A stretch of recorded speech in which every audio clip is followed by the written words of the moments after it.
Bueno, ¿qué tal a todos? Bienvenidos nuevamente a un stream. Hoy vamos a estar hablando acerca de un tema bastante importante en toda la industria que tiene que ver con la energía reactiva. ¿Qué estamos pagando cuando pagamos energía reactiva?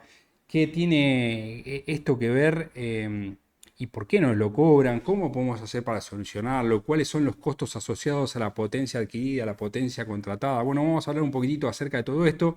Tengo un video bastante completo que hice en el canal de YouTube que lo hice hace como 2 años, entonces, bueno, la verdad que tenía una calidad de imagen muy mala, tenía nada, y cosas que uno va aprendiendo también, así que vamos a repasar todos estos conceptos en vivo acá, charlando. Si quieren pueden ir escribiéndome, yo voy a ir leyendo los comentarios, las dudas, las consultas que tengan.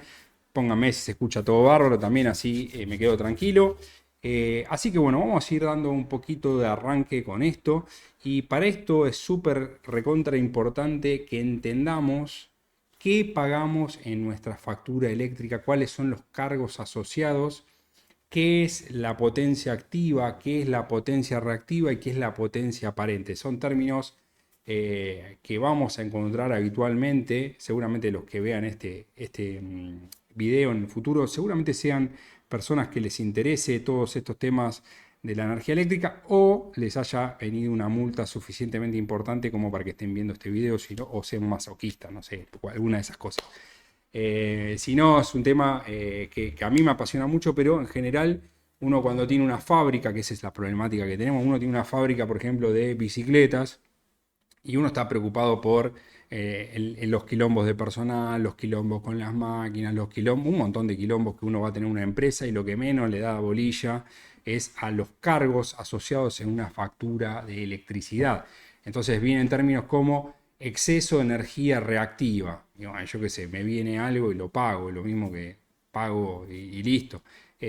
Cargo por exceso de potencia adquirida.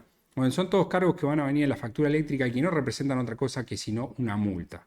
Entonces, nosotros siempre tenemos que tener en cuenta que cuando nosotros contratamos el servicio de energía eléctrica, podemos encuadrar dentro de lo que es Argentina, en otros países tiene algo similar también, pero tres categorías de usuarios según la potencia adquirida. La potencia adquirida es el promedio 15 minutal con ventana deslizante. ¿Esto qué significa? Que nosotros vamos a tomar los últimos 15 minutos de la potencia activa, que es la que realmente genera trabajo, y vamos a hacer un promedio de esos 15 minutos con una ventana deslizante. ¿Qué significa esta ventana deslizante? Que el último valor que entra reemplaza el valor de hace 15t, o sea, 15 minutos más un segundo. Entonces entra un valor, digamos, por segundo y sale un valor por segundo dentro de esa ventana deslizante. Bueno, eso sería una ventana deslizante. Y lo que va a hacer el medidor de la compañía eléctrica es registrar cuál es el valor máximo dentro de todo el mes de esa potencia adquirida de promedio 15 minutal con ventana deslizante y nos va a asignar la potencia que nosotros consumimos máxima de ventana deslizante promedio en ese mes. Bueno, esta es la potencia activa.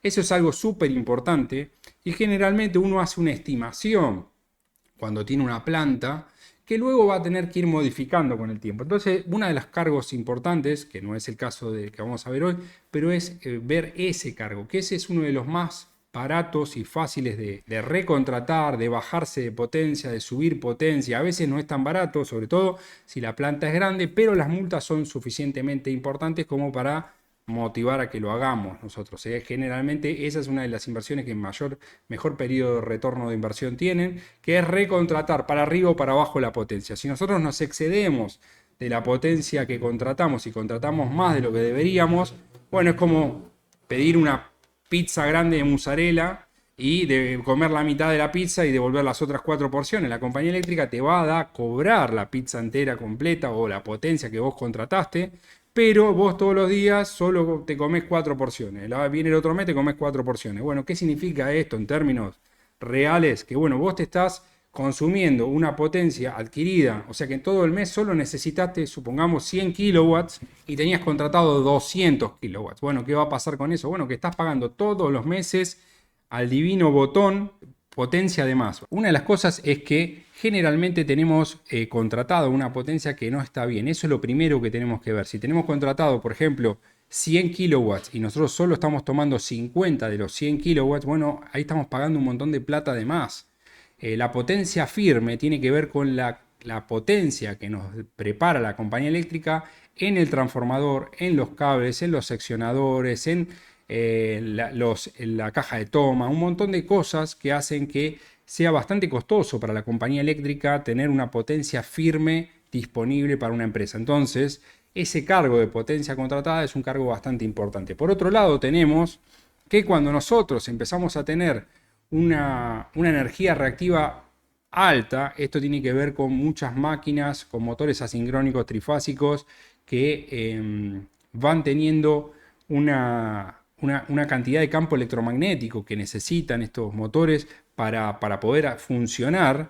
Bueno, eso va a tener asociado que la potencia activa respecto de la potencia aparente, que después vamos a entrar un poquitito más con eso, va a ser más grande, y esto va a tener aparejado que el transformador que pone a disposición la compañía eléctrica va a tener mayor calentamiento para el mismo nivel de cobro. O sea, acuérdense que la compañía eléctrica solo nos va a cobrar por la energía activa, o sea, con los kilowatts hora, no por los kilovolt ampere. Por ejemplo, si nosotros tenemos un grupo electrógeno, nuestro grupo electrógeno lo vamos a tener que comprar y pagar en función de los kilovolt ampere.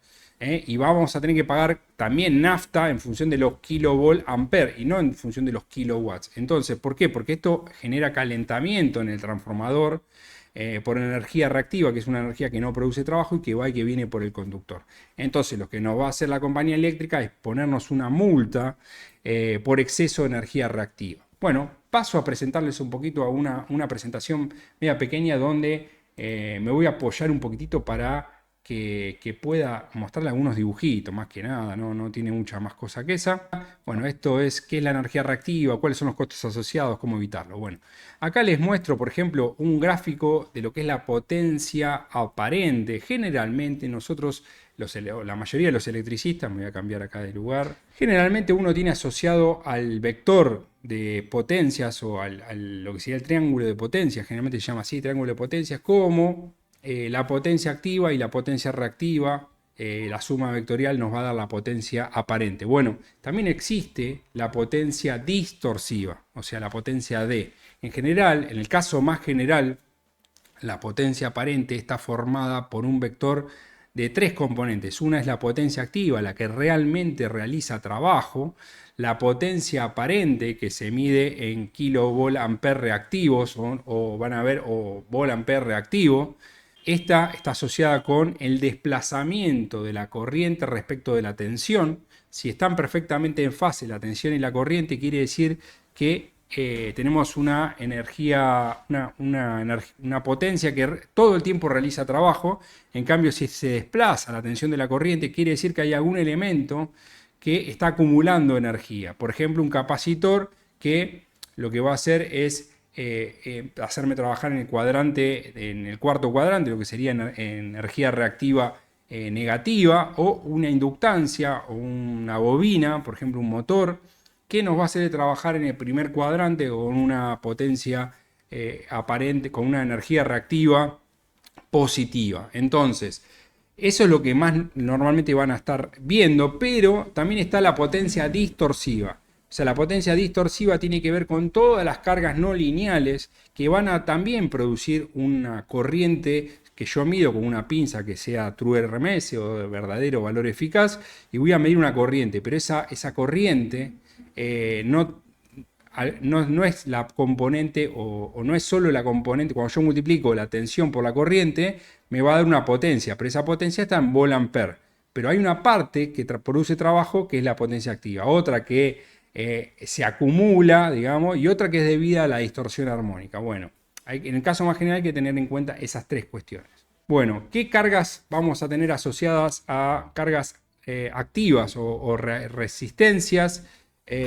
La parte que realiza trabajo de los motores, la parte que realiza trabajo de... Pero ¿cuáles son 100% resistivas? Bueno, las resistencias eléctricas. Luego tenemos las bobinas. No existe una bobina 100% inductiva, porque siempre va a tener una resistencia asociada, pero los capacitores casi que son una carga 100% capacitiva.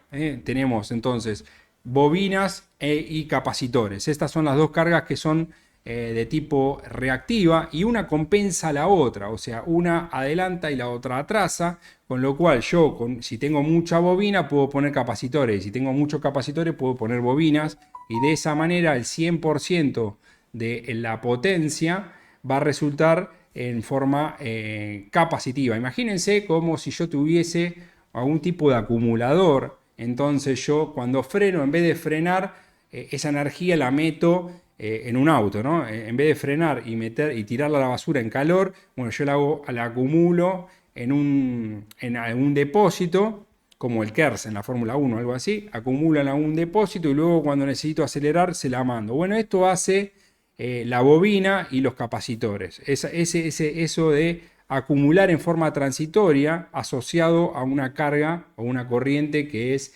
fluctuante en el tiempo. Obviamente un capacitor en corriente continua al principio se transforma como un cortocircuito, o sea, se carga muy rápidamente. Esa es una problemática que tienen los capacitores, por ejemplo, que no se pueden poner directamente con la red porque cuando se cargan pueden producen como un cortocircuito, entonces producen transitorios. Entonces vamos a ver que no se puede poner vinculado directamente a la red o es riesgoso, digamos, sobre todo cuando son grandes capacidades. En cambio la bobina no, porque siempre va a tener una resistencia asociada. Luego tenemos las cargas distorsivas que son asociadas con distorsión armónica, típicamente fuentes de switching, fuentes capacitivas y variadores de frecuencia. Esas son las que generan distorsión armónica. Bueno, luego acá lo que podemos ver es un concepto que quería remarcar también, que qué es el coseno phi y qué es el factor de potencia, si son lo mismo. Generalmente se suelen confundir y se suele pensar que es lo mismo el factor de potencia que el coseno phi. Bueno, el coseno phi solo tiene en cuenta la parte sin distorsión armónica. O sea, el coseno phi es la potencia activa dividido la raíz cuadrada de la potencia activa al cuadrado más la reactiva al cuadrado. En definitiva, lo que hace el coseno phi es como si despreciáramos la distorsión armónica. Esto lo explico todo en conjunto como para que tengamos en cuenta todo esto, porque en el futuro puede pasar que nos multen no por coseno phi o por tangente de phi como es actualmente, sino que nos multen por ahí por factor de potencia, que sería más importante, sobre todo cada vez que tenemos más electrónica. Entonces el calentamiento en el transformador no solo ocurre por la potencia reactiva, ocurre por el factor de potencia y no, ni siquiera por el factor de potencia. Hay un factor que se llama factor K, que pondera cada vez más grande o pondera en mayor medida los armónicos de alta frecuencia. Lo que hace es al segundo armónico lo multiplica por 4, o sea, sería por el número armónico al cuadrado. Entonces yo tengo una distorsión armónica que tiene el tercer armónico, el quinto armónico, el séptimo armónico. Cada uno de esos armónicos va ponderándose por el cuadrado del número de armónico y de esa manera voy a tener un número, que es el factor K, que me va a dar algún nivel de indicación de cuál es la desclasificación del transformador. Por ahora, ninguna compañía eléctrica multa por factor K, pero bueno, algún día seguramente incluyan esto en algún tipo de reglamentación. No quiero dar ideas, pero generalmente el costo del transformador va asociado con eso. El otro día estuve analizando un caso bastante grave de desclasificación de transformadores por lo que serían aerogeneradores.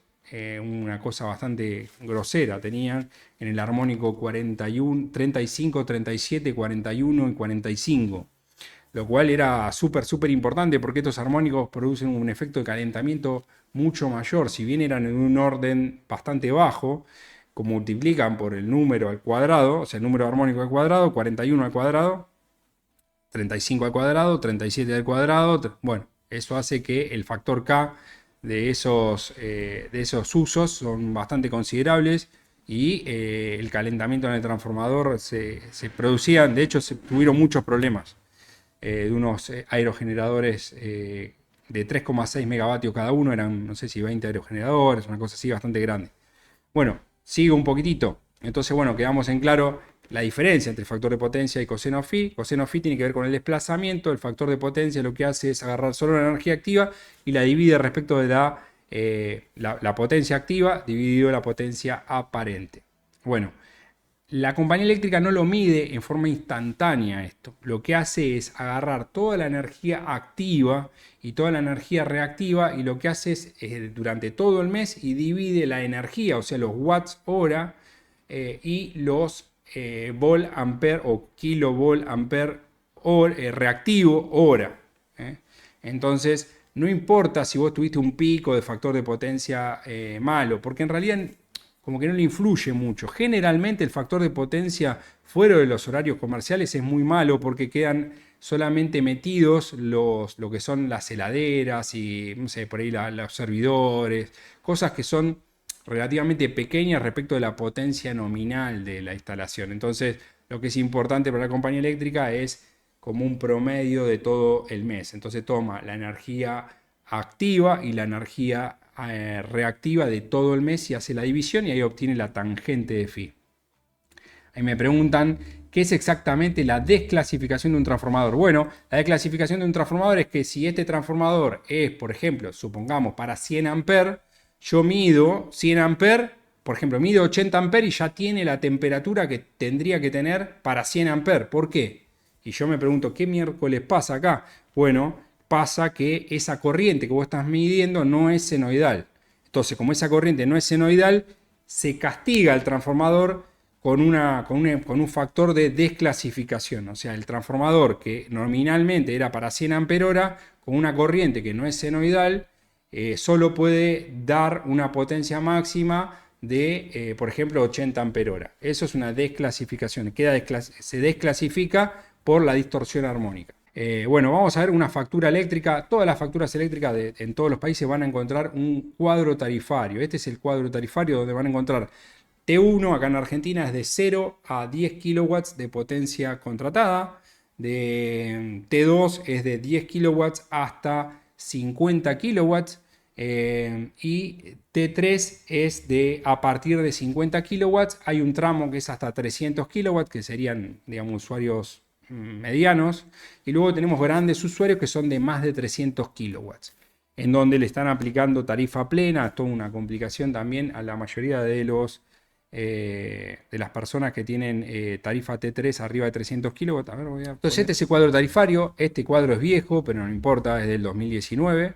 Van a encontrar T1 en esta parte de acá, luego encuentran T2, luego encuentran T3, separado por lo que es media, baja tensión, parte de transporte.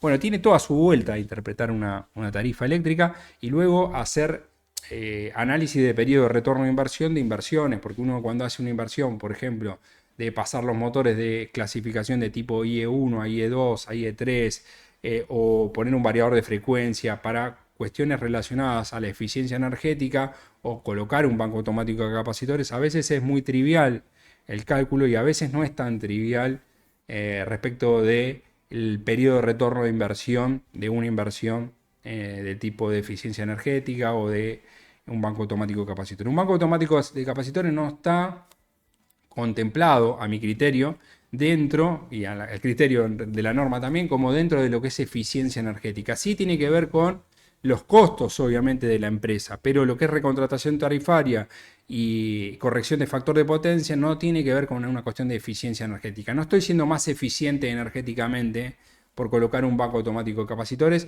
en la mayoría de los casos. Sí se puede dar el caso, por ejemplo, de que al, por ejemplo, poner un capacitor cerca del motor, las corrientes, las pérdidas en los conductores sí baja, pero no la energía activa real. Pero, por ejemplo, si yo tengo una corriente de 100 amperes en un motor, yo le coloco un capacitor y voy a ver que a la salida del conjunto motor-capacitor, en vez de tener 100 amperes, por ejemplo, tengo 80 amperes. Entonces, ¿qué va a pasar? El I cuadrado por R, o sea, la potencia disipada en los cables que van desde el motor hasta el tablero principal, van a disminuir. Porque si yo tengo una resistencia de los cables, supongamos, no sé, 0,2 ohm, I cuadrado por R, como antes era 100 por 100 al cuadrado, o sea, 100 al cuadrado, en el otro caso es 80 al cuadrado, la disminución por las pérdidas óhmicas en los cables sí es bastante considerable. Porque ese es un engaño que a muchas veces se daba, que no, le pones un capacitor a la heladera y vas a ahorrar un montón de energía. Mira, le pongo la pinza amperométrica acá y mido, y sin el capacitor tengo, por ejemplo, 1 amper. Y le pongo el capacitor, tengo 0,8 amper. Mirá cómo te bajó la corriente que te consume, gastas un montón de plata menos. No, eso es un engaño, porque la compañía eléctrica no te cobra por la tensión por la corriente. No es corriente continua. O sea, te cobra por la potencia activa, o sea, sería la tensión por la corriente por el coseno phi. ¿Se entiende? O sea que el capacitor no hace que se disminuya la energía consumida, pero sí va a disminuir las pérdidas óhmicas en los cables desde la máquina o desde el capacitor hasta el tablero, el tablero principal, o sea, el TGBT, el tablero general de baja tensión.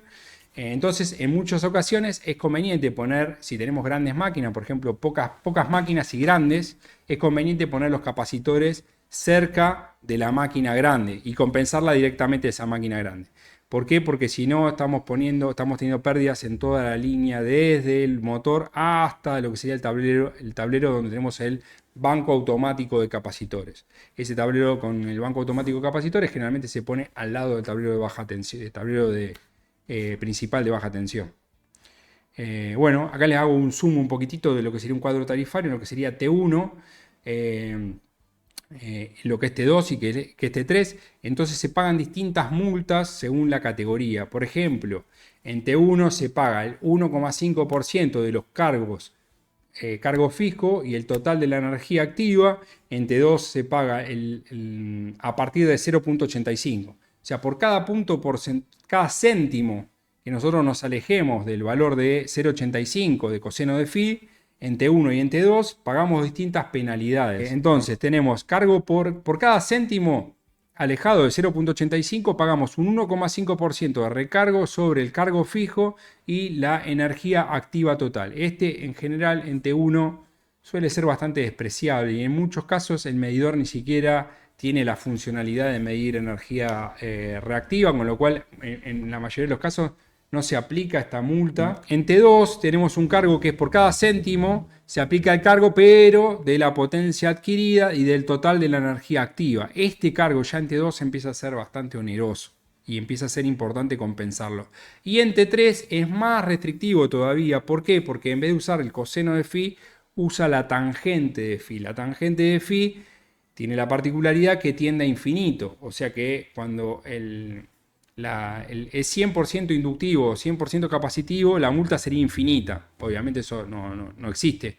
Pero al principio es la misma multa, pero luego se va haciendo como bastante exponencial. Va como con la tangente, tiende a infinito. Con lo cual por eso se aplica, en vez de coseno de phi, tangente de phi. Y fíjense que es sobre el cargo del total de energía activa. Bueno, depende del tipo de usuario, la multa que van a tener que pagar por los distintos cargos. Entonces, ¿cómo lo calcula la distribuidora? Ya los había spoileado un poquitito antes. Es el total de la energía activa dividido la energía aparente sin tener en cuenta la distorsión armónica. Y la tangente de phi lo que hace es el total de la energía activa dividido el total de la reactiva dividido la activa. Esa es la forma en la que calcula la compañía eléctrica cuánto les está cobrando de multa. Y bueno, lo que tienen que ver es analizar esto, cuánto están pagando todos los meses versus cuánto les sale instalar un banco automático de capacitores, si es el caso. O a veces yo he hecho un montón de instalaciones de, por ejemplo, un solo capacitor y corrijo ya casi toda la empresa. Y a veces no es necesario poner un banco automático de capacitores que capaz que vale 800, $1000, puede valer un banco automático de capacitores, depende del tamaño. Hay digamos, de 25 kVA reactivo hasta, no sé, 250 kVA reactivo. Hay banco automático de capacitores de media tensión, cosas que son muy caras. Pero en general esta inversión es de un periodo de retorno de inversión muy grande, o sea, 3 meses, 2, o sea, muy corto, muy bueno. 2, 3 meses, 4 meses se recupera la inversión muy rápidamente. Y lo que es la recontratación tarifaria también. cuando es muy poquitito, lo que hay que analizar en estas cosas también es no solo analizar un mes, sino analizar los últimos 12 meses. Tampoco hay que arrebatarse, en un mes pagué multa, ya corriendo voy a hacer todo esto, porque por ahí fue justo un mes de alguna eventualidad, alguna cosa muy particular. Entonces lo importante es ver todo el mes qué es lo que estuvo todo el año. O sea, analizar todo un año o mínimo un semestre, 6 meses para tener una buena data. Después vamos a ver cómo se hace el cálculo y todo, les voy a explicar bien. Porque no es, para hacerlo bien, una forma es hacerlo con la factura eléctrica, pero la factura eléctrica tiene bastantes imprecisiones. Entonces hay otros métodos que podemos hacer mucho mejor. Obviamente mejor que nada es la factura eléctrica. Así que bueno, seguimos. Bueno, este es un caso, un ejemplo común y corriente. Por ejemplo, vemos acá, en esta parte de acá podemos ver que la tangente de phi es 0,32, como el límite máximo que habíamos visto anteriormente es de 0,62. No, esta compañía eléctrica, esta compañía no paga ningún tipo de multa. Fíjense, 0,32 no paga ningún tipo de multa. Entonces acá en esta otra que estamos viendo, nos está dando un exceso de energía reactiva. Fíjense, recargo por exceso de energía reactiva. Acá viene la multa, esto era el 2019, que era un montón de plata. Eran 474.000 pesos, pero estaba pagando, fíjense, de multa solamente, estaba pagando 68.000 pesos de multa.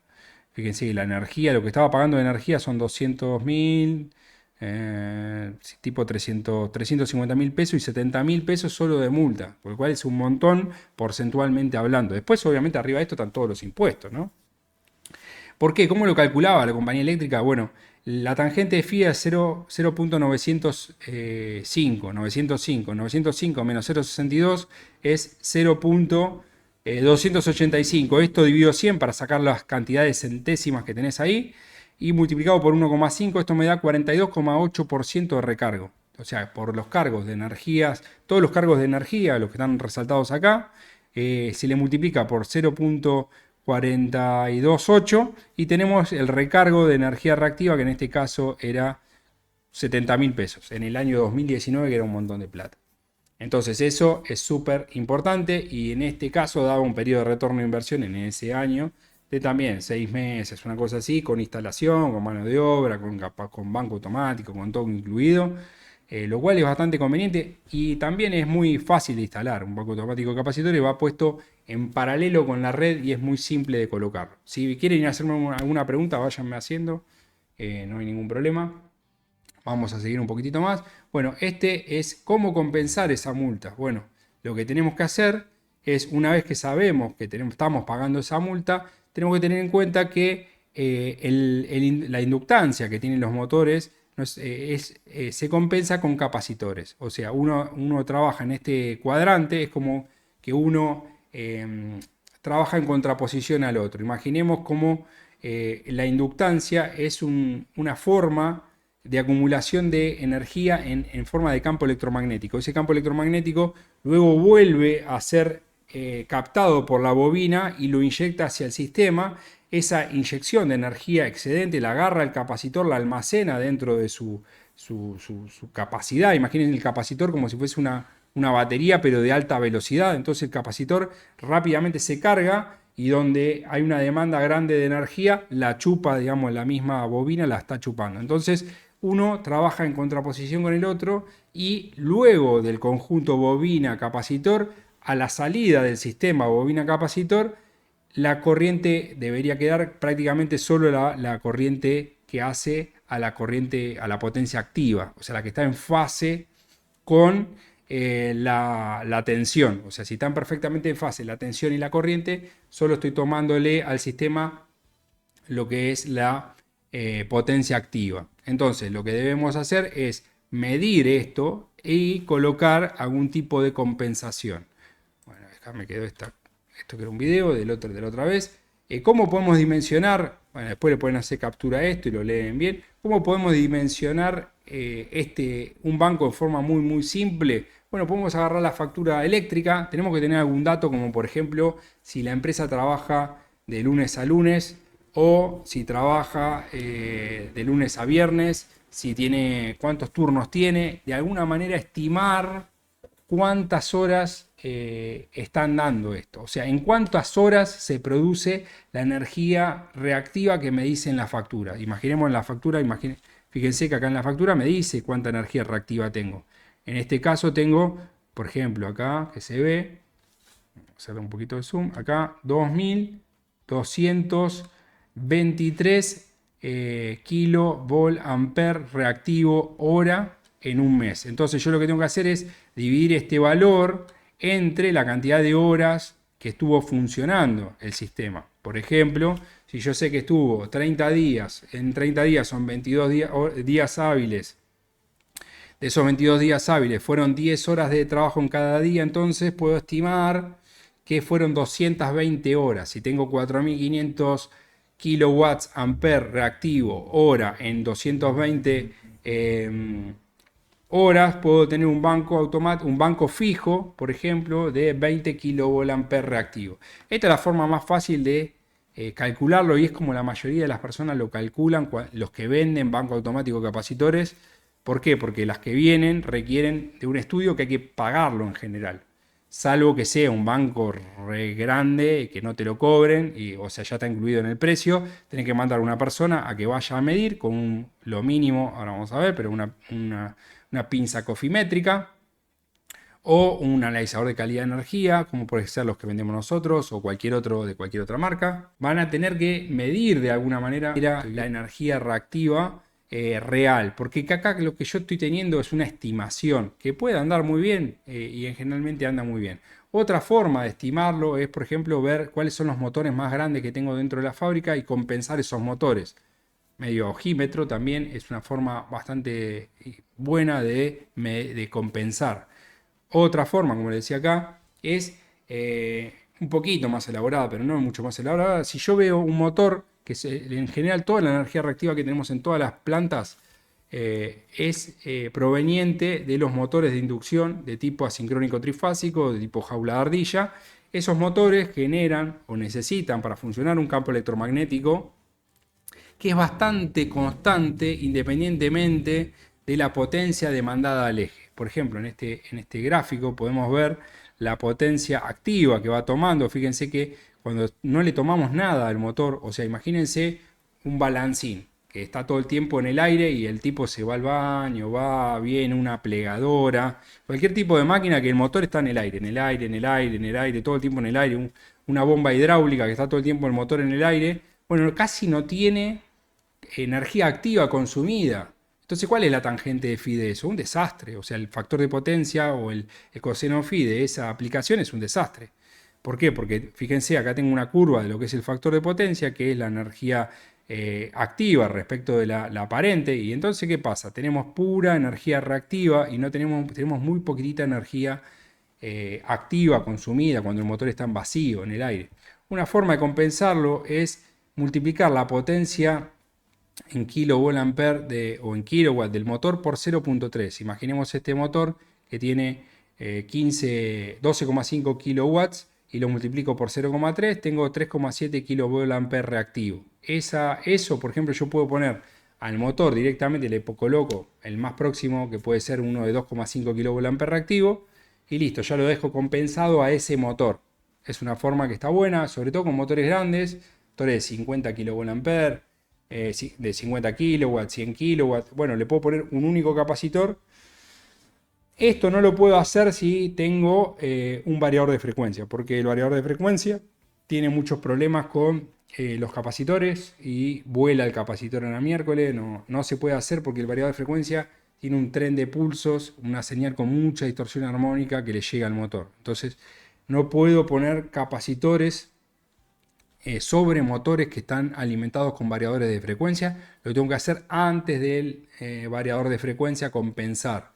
Entonces eso es bastante importante también. Entonces esa es otra forma. Agarro los motores más grandes y es una forma que anda muy bien. Multiplico los motores por 0,4 y le pongo un capacitor que me dé que me compense a ese motor en particular. ¿Qué pasa? Si tengo 2, 3 motores lo puedo hacer. Si tengo 50 motores no lo puedo hacer porque es un quilombo, porque me termina siendo antieconómico. Podemos poner un montón de capacitores, encima esos motores no siempre están prendidos, a veces está prendido uno, a veces está prendido otro. Con lo cual no se termina siendo muy fácil. Bueno, los límites de lo anterior, un capacitor fijo solamente se puede hacer con cosas pequeñas. Otra cuestión, el capacitor, como les dije anteriormente, cuando está descargado y uno lo acopla a la red eléctrica, se comporta como un cortocircuito prácticamente. Tiene un transitorio muy grande, o sea, chupa un montón de energía y cuando lo desconectamos de la red también es complicado porque se comporta como una carga de corriente continua. Cuando nosotros interrumpimos el circuito, se produce un arco muy grande y eso puede dar lugar a que vuele cualquier tipo de protección. No es muy recomendable, por ejemplo, protecciones del tipo, por ejemplo, termomagnéticas. No están preparadas para interrumpir el circuito. Por ahí para alimentarlo se la banca la termomagnética, pero cuando nosotros bajamos la termomagnética o abrimos una cuchilla con un banco automático de capacitores que no tiene factores de baja corriente de inserción, bueno, pues suelen ocurrir desastres. Vuela el banco automático de capacitores, hay deflagraciones, hay problemas muy complejos. Entonces, lo aconsejable es hacer esto de capacitores directos con una termomagnética en potencias pequeñas, digamos como máximo hasta 10 kVA reactivo, y después ya hay que poner contactores de baja corriente de inserción que tienen una especie de bobinita que hace que el transitorio no sea muy grande, si no van a tener un transitorio re grande en la instalación. No se puede colocar, lo que decía anteriormente, no se pueden colocar capacitores cuando tenemos variadores de frecuencia o soft starters. Si tiene muchos motores es muy complicado también, y en esos casos es conveniente ya saltar a un banco automático de capacitores que les va a resultar más fácil. Una forma de dimensionar un banco automático, ya les mencioné dos que no necesitan una medición. Bueno, son las dos que pueden hacer más fácil. La tercera, digamos que las otras, es usar una pinza cofimétrica. Acá puse una de marca Unité, que fue la primera que me compré yo, que mide distorsión armónica, también está bastante piola, y algunos analizadores que vendemos nosotros, como el ME450, el ME440, el ME550, el 437, dos analizadores de calidad de energía que les van a permitir tener, a diferencia de lo que es una pinza cofimétrica, que lo único que le va a dar la pinza cofimétrica es una foto. O sea, ustedes van, prenden y miden y tienen una foto. Pero ¿qué pasa? Acuérdense que lo que hacía la compañía eléctrica es agarrar todo el mes y dividir toda la energía activa respecto de la energía aparente, por ejemplo, para tener el coseno de phi. Entonces, a mí no me sirve de tanto saber la foto, porque ¿qué es lo que se hace? Generalmente se suele sobredimensionar con este método, porque vamos a una planta y le decimos, bueno, prende todo, prende todo, y tomo el pico máximo. Pero ¿qué pasa? Puede ser que ese pico máximo no sea muy representativo de la condición real de funcionamiento o que sea un porcentaje muy pequeñito. Entonces a mí lo que me interesa no es prende todo, sino lo que me interesaría saber es dejar una semana un equipo prendido y ver cómo es la semana y hacer un análisis estadístico, que es lo que tendríamos que tener. Entonces, con una pinza cofimétrica lo que vamos a tener es una foto, y con un analizador de calidad de energía lo que vamos a tener es la película completa. Entonces, en general, con una pinza cofimétrica lo que estoy haciendo es sobredimensionar bastante el sistema. Aparte de ser engorroso, porque tienen que ir fase por fase, midiendo una fase, después medir la otra fase, después medir la otra fase. Tiene a veces limitaciones, por ejemplo, esta pinza cofimétrica de la marca Unité, que la tengo por ahí, es bastante, la mordaza, bastante voluminosa, y en general, a veces cuando tenemos barras no entra. Las bobinas Rogowski que tienen estos otros equipos son mucho más apropiadas para barra, para dos ternas, para tres ternas, cuando tenemos mucho amperaje. Entonces, en general, el método correcto sería medir con un analizador de calidad de energía. Entonces, lo que tenemos que hacer es agarrar o con una pinza cofimétrica o con el analizador de calidad de energía y obtener todos esos datos y hacer la cuenta de cómo puedo cubrir el 90, el 80, el 90, el 70% de los casos en general. Supongamos que yo tengo en algún momento un pico de 150 kVA reactivo, pero en el 90% de los casos con un banco automático de 100 kVA reactivo ya voy a estar súper cubierto. Entonces, no tengo que dimensionar un banco automático para la condición de máxima, porque después tengo otro problema. El tamaño de los escalones, o sea, los bancos automáticos de capacitores, ¿qué hacen? Tienen una cantidad de escalones, o sea, escalones se le llama al paso mínimo de, por ejemplo, de un banco automático. Supongamos un banco automático de 25 kVA reactivo. Entonces, el primer paso es un capacitor de 5 kVA reactivo. Luego tengo otro contactor con 10 kVA reactivo y luego tengo otro con 10, por ejemplo, con otros 10. Entonces, ¿qué hago? Primero se activa el 1, tengo 5 kVA reactivo. Después se activa el 2, tengo 10 kVA reactivo. Después se activa el 1 y el 2 y tengo 15 kVA reactivo. Después se activa el 2 y el 2 y el 3 y tengo 20. Y después se activa el 1, el 2 y el 3 y tengo 25. Ese sería con 3 pasos nada más. Pero tengo un salto mínimo de 5. Entonces, cuanto más grande es el banco automático de capacitores, más grande es el paso mínimo. Entonces, me puede pasar que yo tengo muchas horas donde tengo, por ejemplo, poca carga y no puedo meter ni siquiera el primer salto. O tengo, por ejemplo, muchos valores de, supongamos, 17,5, 17,5, 17, y no puedo meter, o pongo 15 o pongo 20. Pero si tengo mucho de 17,5, voy a estar a veces por ahí teniendo hay que analizarlo, pero puede ser que tenga casos donde tenga que meter eh, un escalón muy chiquito, y si pongo un banco muy grande, muy sobredimensionado, aparte de pasar un montón de plata además, no voy a poder cumplir con todo con bajar la multa. No solo voy a gastar plata de más, sino que me va a venir igual multa porque el escalón más pequeño es muy grande. Bueno, acá tenemos una medición, por ejemplo, de un banco automático de capacitores que instalamos nosotros en un parque industrial, Parque Industrial Bursaco, donde tenemos varios capacitores, contactores de baja corriente de inserción. Tenemos acá NH y una seccionadora rotativa bajo carga. En este caso estaba puesto con un relé barimétrico con una bobina Roboski. Acá tengo un integrador con una bobina Roboski. Acá tengo una cámara termográfica donde hicimos termografía también de lo que son los transformadores secos que había ahí. Había 2 transformadores secos grandes. Y cuanto más, acá lo que decía un poco, cuanto más grande es el banco automático de capacitores, más grandes son los escalones. Con lo cual es importante poder ver si tenemos grandes momentos o muy grandes momentos donde tenemos un valor. Por ejemplo, supongamos que yo tengo un frigorífico. O un lugar donde tengo una cámara de frío. Bueno, si yo tengo esa cámara de frío, la tengo que tener compensada, tengo que tener un escalón apropiado para esa cámara.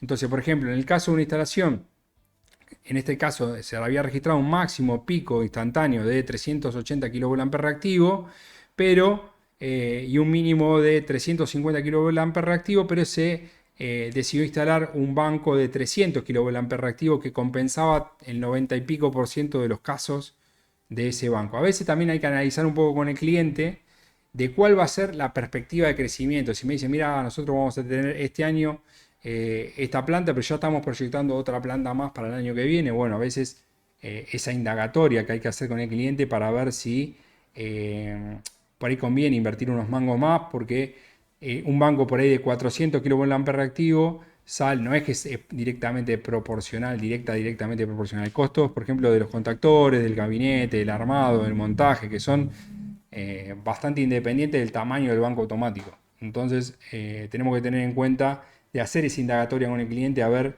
si después va a crecer la planta o no. O sea, si la película que estamos sacando ahora contempla cómo va a ir creciendo. Pero también tenemos que tener en cuenta eso, no poner un banco muy grande porque el escalón más pequeño puede ser muy complicado de cubrirlo. Estos son integradores que tenemos nosotros en Brin Ingeniería para lo que es poner un relé barimétrico. Este verdecito que se ve acá, se ve uno verdecito acá. Bueno, este verdecito es un relé barimétrico, un integrador para bobina Roboski. Cuando tenemos unas barras ternas, entonces podemos poner una bobina grande así, que es mucho más fácil de ponerla, no hay que interrumpir el circuito, no hay que hacer nada, directamente se coloca. No tiene tensiones secundario, tiene un montón de ventajas la bobina Roboski respecto de los transformadores de intensidad, lo cual es súper recomendable. Y lo que se hace para analizar los datos es un análisis estadístico.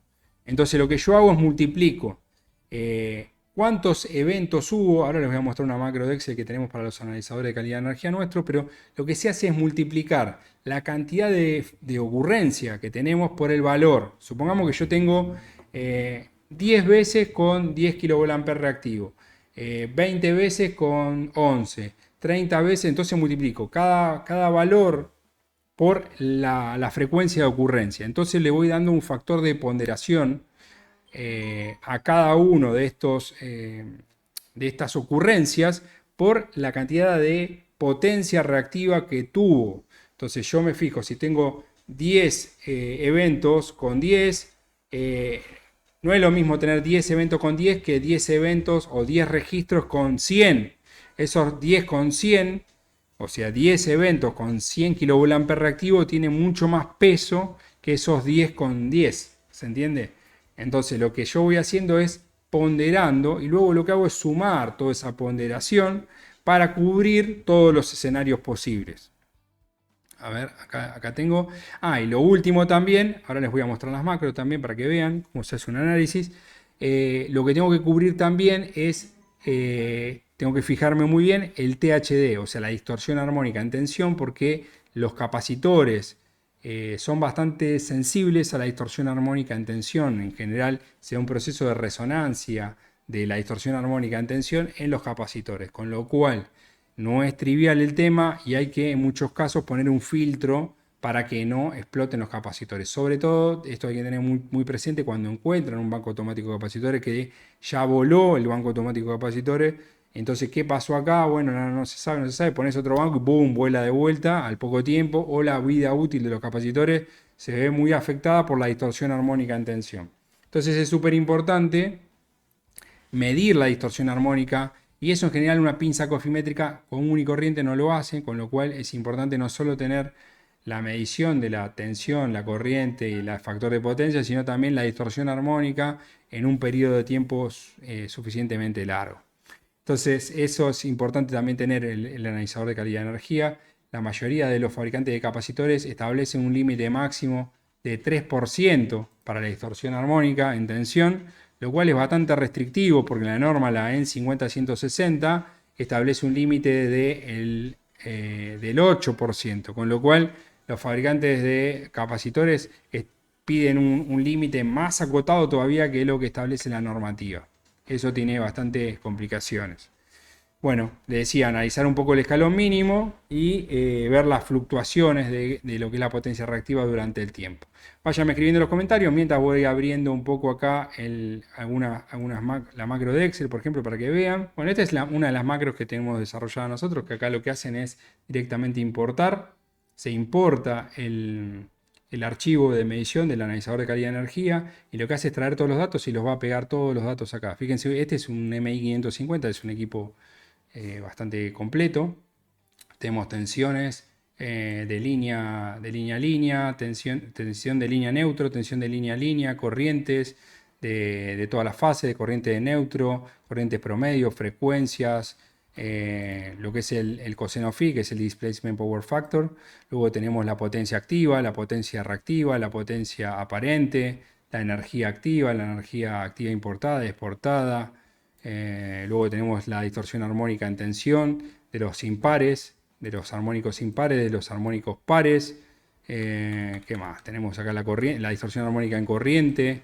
Tenemos la distorsión armónica de los impares, de los pares, la potencia, el desfasaje este sería el pico de tensiones, el factor de cresta, el factor K. Este es el factor K que yo les hablaba anteriormente, del factor de calentamiento por distorsión armónica, que produce la desclasificación de los transformadores, el desbalanceo de las tensiones, desbalanceo de corrientes, ángulo de las tensiones, ángulo de las corrientes, ángulo entre las tensiones y las corrientes. Bueno, todos estos datos, un montón, no voy a decir todo, es un montón.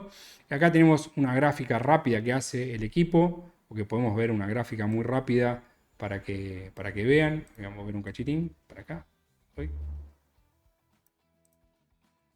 Un cachitín para acá.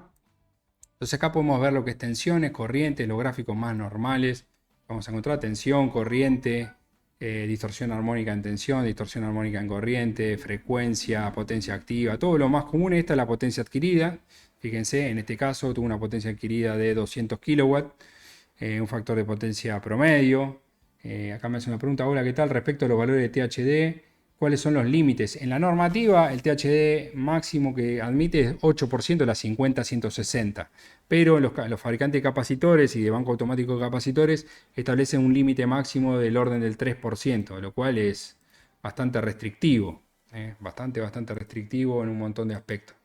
Les muestro. Entonces, la parte del banco automático capacitor que yo desarrollé en la macro, lo que hace es tener en cuenta con todos los archivos, todos los datos que ya levanta, le levanta acá automáticamente la energía reactiva y lo que hace lo clasifica según intervalos de rangos de valores. Entonces tenemos que por ejemplo, entre 0 y 1 tengo 4 registros, entre 1 y 3 tantos registros, entre tanto y tanto tantos registros. Y así voy viendo todos los valores que voy teniendo y automáticamente acá cambia de color y me dice que para cubrir el 90% de los casos, en este caso particular, tendría que tener un banco automático de capacitores de unos 25 kVA reactivo. Y acá también me da un cuadro donde me muestra la distorsión armónica mínima, la distorsión armónica máxima, la distorsión armónica promedio, para que tenga en cuenta y abra un poco los ojos si estoy teniendo un valor muy alto. Por ejemplo, si esto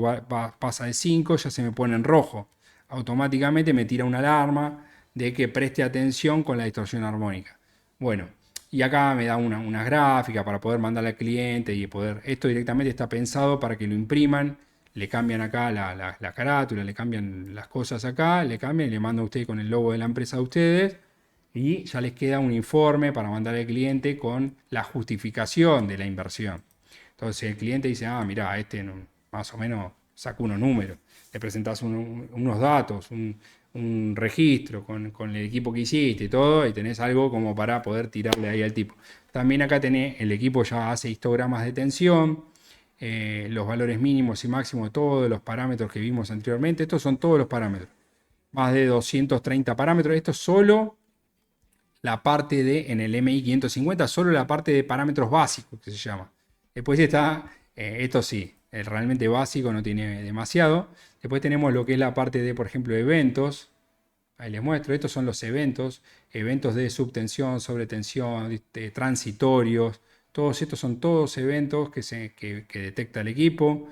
Después tenemos lo que es la parte de, por ejemplo, distorsión armónica en corriente. Acá podemos ver la distorsión armónica en corriente, histogramas de distorsión armónica en corriente, valores máximos, mínimos, hasta el armónico 51, en tensión, en corriente. Bueno, pueden encontrar algo muy completo también en el canal de YouTube si les interesa, el MI 550, un equipazo. Acá pueden ver, por ejemplo, los gráficos de lo que es la forma de onda. Bueno, esto también pueden ver, visualizar forma de onda de la corriente, la tensión de la corriente. Acá tenemos la corriente, acá tenemos la tensión, acá tenemos la tensión y la corriente. Podemos ir desplazándonos, por ejemplo, en lo que es la forma de onda, en distintas partes de la forma de onda. Podemos visualizar más, 640, por ejemplo, ver más cantidad de forma de onda. Todo lo que se fue guardando, todos los elementos para poder hacer el diagnóstico y la correcto dimensionamiento del banco automático de capacitores. Bueno, medio abrumador, se me secó un poco la garganta, pero bueno, es un tema que está buenísimo para todos los que están en el rubro eléctrico y que seguramente van a ver, seguramente habrán escuchado. Y les di algunas herramientas como para que puedan hacerlo, desde la factura, desde la placa de motor que tengan, con una pinza cofimétrica, con un analizador de calidad de energía cualquiera.